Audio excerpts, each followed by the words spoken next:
Hey guys, thought we'd do a look at this video here. That was tailing about Peterson. Jordan Peterson, gosh, butcher the name. And at a town hall, I believe, or at a campus. I'm pretty sure it's a town hall. It's got a mixture of age groups there. And yeah, let's take and listen to the video. Question is, as a redeemed progressive, what is the key to empowering men in the Me Too age while maintaining healthy boundaries and strong behavioural expectations? We've had relatively reliable birth control since 1960. Okay, that's not very long. And we underestimate the unbelievable technological triumph of birth control. It's the hydrogen bomb, it's the transistor, like it's a major league transformation in human interaction. A definite change in the nuclear family, that's for sure. It definitely still having an impact on the children, on the men, and the women, on who they choose to pair with. Women are now free from involuntary reproduction. That's never been the case in the entire history of the planet. Okay, we don't know exactly what to do about that. Okay, so the first idea in the 60s was, hell, just go with the flow. Who cares? It's me, me, me mentality. It just cause and effect. It comes around in a circle. Let's party. And you can see why. It's like what the rules for not engaging in promiscuous sexual intercourse seemed to have vanished. So we had a couple of decades of experimentation. It's like, well, how'd that go?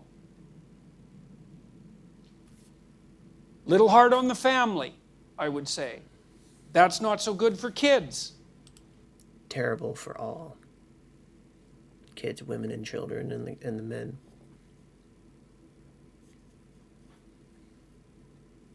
But it's heavily against men in terms of the high divorce rate, alimony, child support, where it gets messy in the court systems. AIDS, that wasn't a plus. Could have killed it. AIDS don't get talked about too much. It is treatable.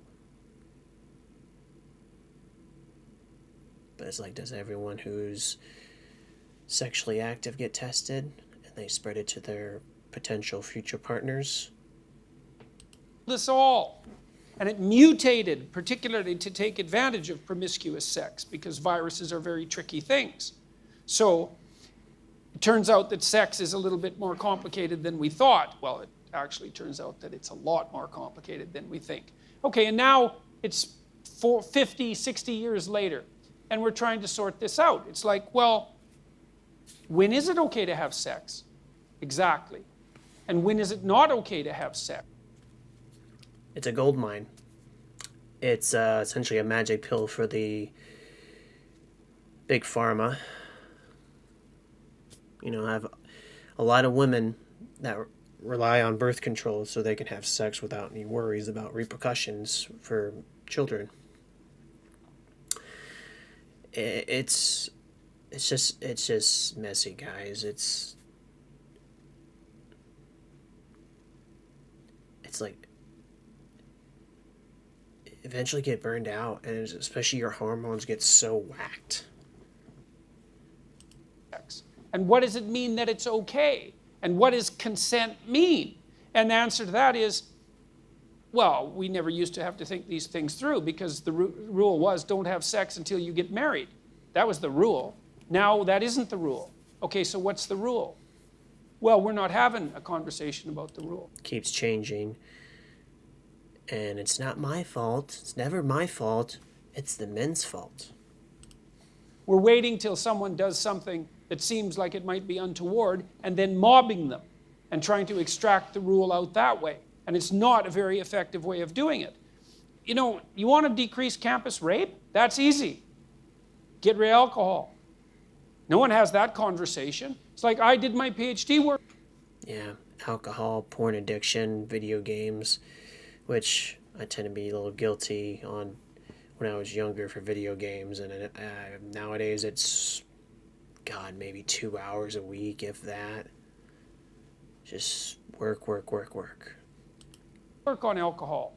50% of the people who are murdered are drunk, and 50% of the people who kill them are drunk. And almost all the date rape situations are consequences of excess intoxication. But yet there's a party culture on campuses, and anything goes. And you also have this strange thing, especially on the radical left, which is unbelievably paradoxical, where absolutely every form of sexual expression imaginable is 100% permissible because sex is fine, but it's so dangerous that while you're dancing with someone at a Princeton mixer, you have to ask them 2 or 3 times if it's okay for you to continue. And that's actually... Yeah, that whole Me Too thing, which it does have valid reasons, valid points. At least that's what we should assume, but at the same time, it's destroyed men's careers, men's lives, even their social presence in this social climate, especially the internet just amplifies it like on steroids. It is. And now we have to think about believe all women, which is hard when you have some bad actors. It's very hard. Then you just got to try to, maybe hold the brakes on it and then wait for more information to come out. Instead of just...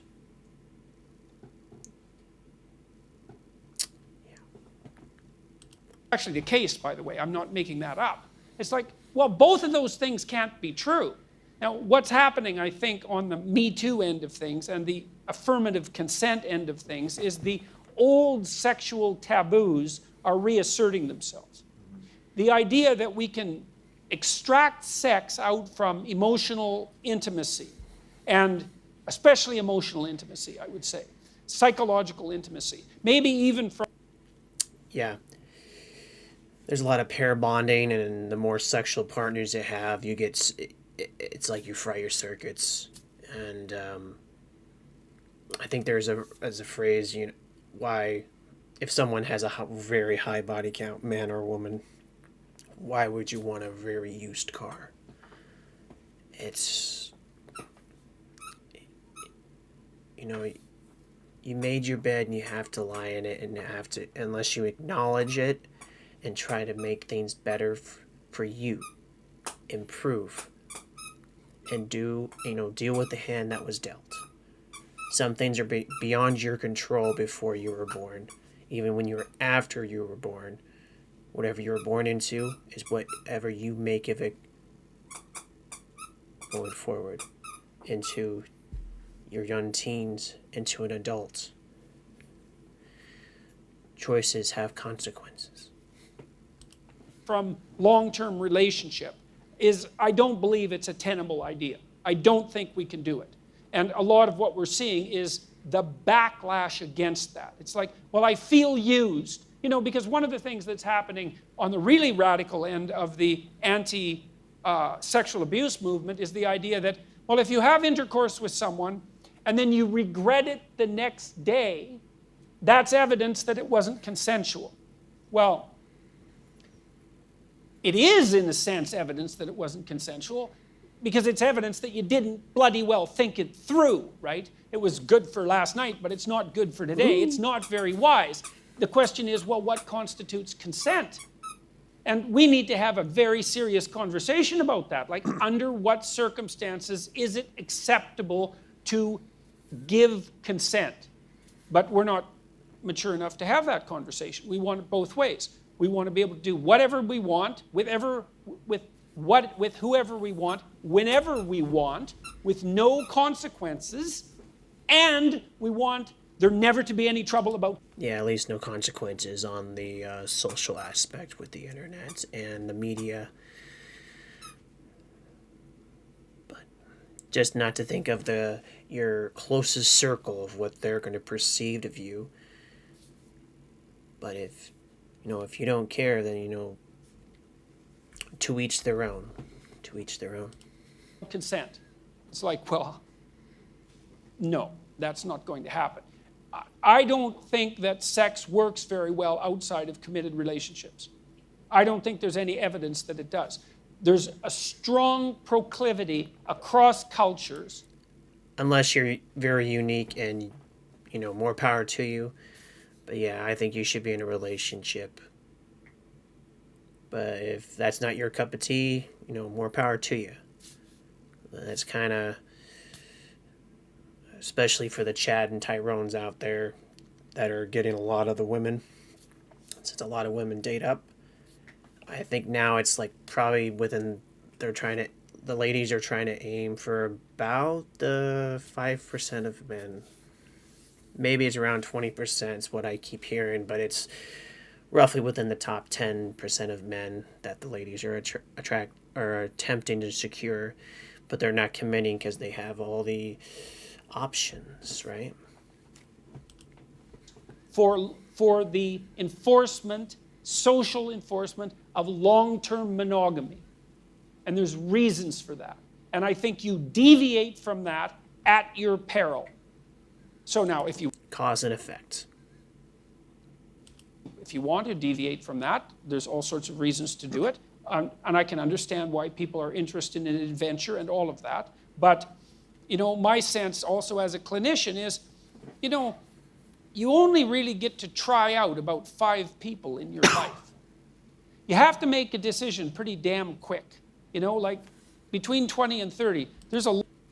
Especially universally, as long as at 18, you're an adult, you're officially an adult. There might be a year or two wiggle room, but then beyond that, when you're saying, I'm still trying to find myself, is that like goal aspirations, or are you trying to find, I'm not ready to settle down yet. I'm going to wait till later in my years, which, the stats show earlier tends to be better in terms of at least healthier and more secure for the ladies to give birth, because that's in their prime, at least around 24 years old. Wait till your 30s, complications, or at least you have a lower chance on getting pregnant. A lot of things to get straight, and long-term mate is usually one of them. And most of the time, people should be more careful with their sexual behavior when they're young, especially when they're drunk, than they are. Yeah, and you shouldn't have sex with anybody while both of you're drunk. If one of you's drunk, then no. Shouldn't happen. No, no, no, no, no. Especially at a party. And I just think it's so interesting that all of the taboo reconstruction is coming from the radical left. It's not what you'd expect at all. You'd think it'd be the damn right-wing Christians complaining about, sexual immorality. It's like, no, it's the radical lefties. You have to have signed consent before making any physical move. And then that's so what? Really? Who thought that up? That's the stupidest thing I've ever heard. You know how... Yeah, you're almost going to need a buddy or 2 friends if you're going to be with a lady. Of course, it's not every time, but it's becoming more and more apparent to have somebody else that can vouch for you if the lady, if you should call her that, says, stuff happened. Awkward that would be. You're supposed to be able to do a little bit of nonverbal reading, right? That's part of romance. You ever see a movie where the two people who are dating exchange consent notes? Like, that doesn't happen. So it's an unrealistic solution. But I think the real solution is that despite the fact that we have reliable birth control, we're going to have to relearn what the acceptable rules of propriety are with regards to sexual relationships. One of the things I often tell my young clients, and yeah, it's a mess out there, guys. Just, keep your heads up. The best advice that I listened to is just improve on yourself, read some books, go outside, go for a jog, try to have something that would clear your mind, doing something of a hobby that you like. I would say, especially the dating landscape, is to get a passport, travel around safe areas. I went to the Philippines last year, and it was fantastic. It blew my mind on the culture. It's even prior looking at videos and trying to get for information, but it just does not describe once you're actually there. And then I'll be doing some videos, doing a month stay, and I'm gonna have lots of videos for you guys around in Cebu, and hopefully Thailand somewhere, maybe Pattaya or something. It's not sure yet. But if you like and subscribe, guys, comment down below here, and maybe be my first comments. I'm trying to grow the channel out and trying to see some different video reactions and stuff, or more walk and goes, who knows. Testing out the camera and the mic, and hopefully didn't bore you guys too much, but you guys have a good night and take care, and yeah, see you around, and until next time, guys, take care. Bye-bye.